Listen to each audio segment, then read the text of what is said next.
Well, as promised yesterday, we were going to get a fairly strong cold front moving on through. And sure enough, that cold front has moved on out of eastern Idaho, but now we're in the wake of that cold front, and we're left with some gusty conditions for this afternoon. And that's bringing in also some drier air.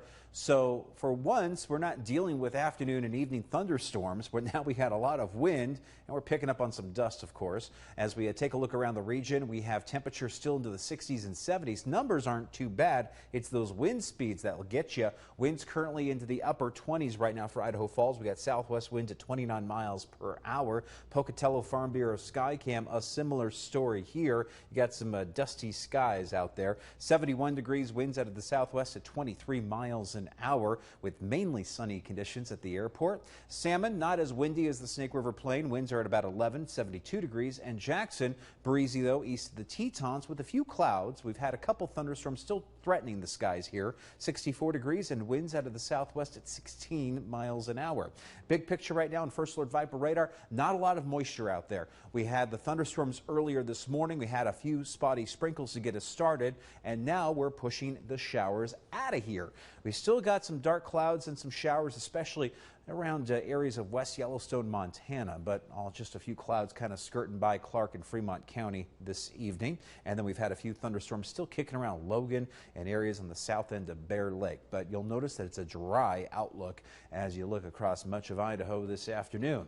There's the culprit, area of low pressure right along the Canadian border. There's the front now making its way into central Wyoming. And just like how you have a wake on a lake there after you water ski, we bob around in the wake of that cold front for a little bit here as it exits, and that's why it's going to stay breezy tonight and a bit of tomorrow morning.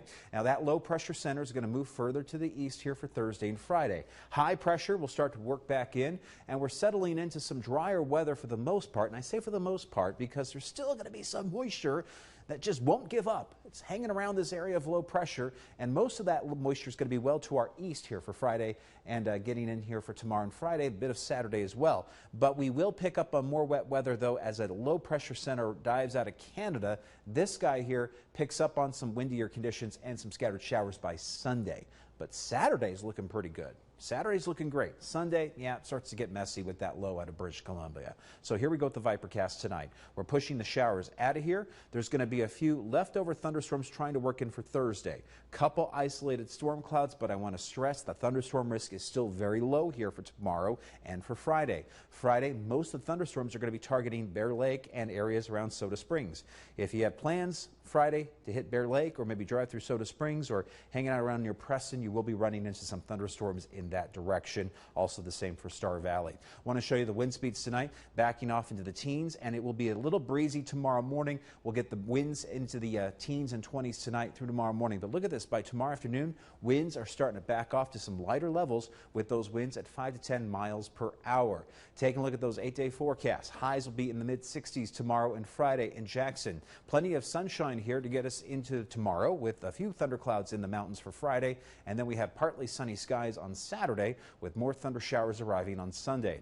Rexburg, a high of 67 for Thursday, upper 60s for Friday, partly cloudy skies Saturday, and a few rumbles of thunder on Sunday with a high of 70. Moving over into central Idaho, Salmon, highs will be in the upper 60s, lower 70s tomorrow, but it's going to be nice and toasty here for Friday with highs approaching 80 with mostly sunny skies and partly cloudy conditions rolling in for Saturday, thunderstorms by Sunday.